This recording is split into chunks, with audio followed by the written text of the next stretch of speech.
देखी हम अजय कुशवाहा उर्फ बूढ़ा व्यास ओ माई के याद में ये भैया के यहाँ आयल बनी जगावे वो माई ई बारी फुलवारी लगा के अपना लड़का लोग के पाल पोस के सियान कह के वो माई फुलवारी के छोड़ के चल गई बड़ी।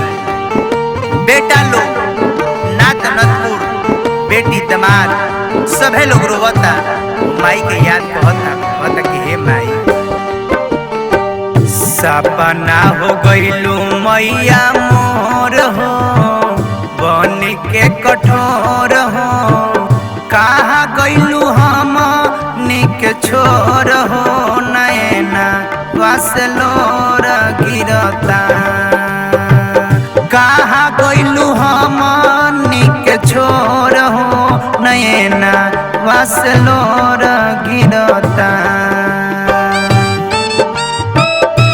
देखी वही माई के याद में वहाँ के बेटी दमाद नाथ नथुर लोग भजन कीर्तन करावतनी लोग।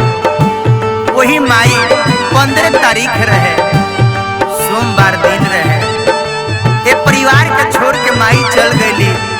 सभे लोग रोवता कहता कि हे माई सभे लौकता तू कहाँ बाड़ू सपनों में आके एक बार तनी दर्शन दे दे तू हे माई।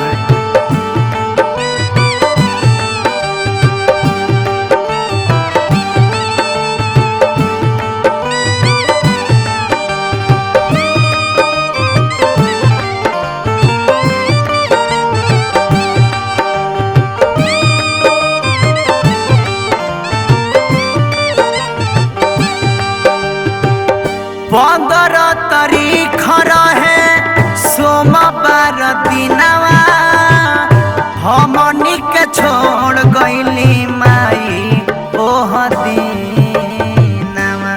हे माई सपनों में आके ये लाल के तनी दर्शन दे दो माई।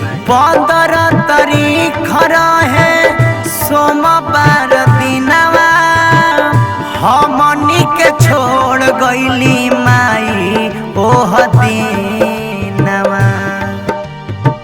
सुनसान लागे चारू ओर हो साझे औरी भोर हो कहाँ गइलू हम निक छोर हो नैना वासलोर गिरता। हाँ हाँ कहाँ गइलू हम निक छोर हो नैना वासलोर गिरता। आज सभे लौकता हे माई हित परित सभे लौकता तहरा बिना सारा अन्हार लौकता हे माई। हम तहरा से ये अर्जी निहोरा विनती करब हे माई आगे गइलू पीछे बढ़ंती दो अपना बाल बच्चा के रक्षा कर हे माई। अगले जन्म में तू ही हमार माई बन हे माई।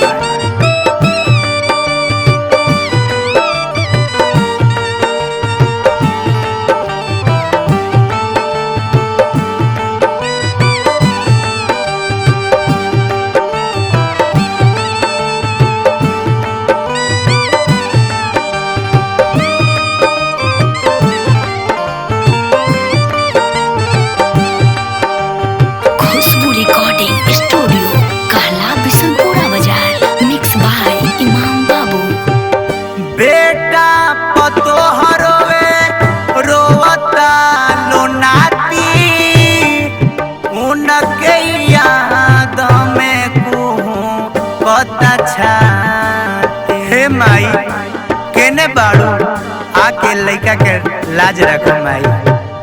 बेटा पतो हरोवे रोवता लोनाती उनके याद में कता छाती।